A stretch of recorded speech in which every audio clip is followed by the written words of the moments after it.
In this video, we will learn how to convert default date format in Excel sheet by using the shortcut key. So let's start. This is my Excel sheet. I enter here some date. For example, I enter 1/11 means 1 November, 2/11, 4/11, 7/11,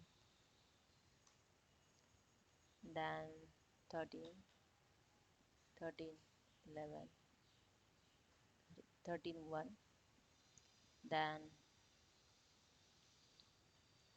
I just enter 12/1. Okay. Now I want to convert these in default format. Just select the all date and press Ctrl Shift 3. That's it. Here you can see the date format is changed. This is the default date format.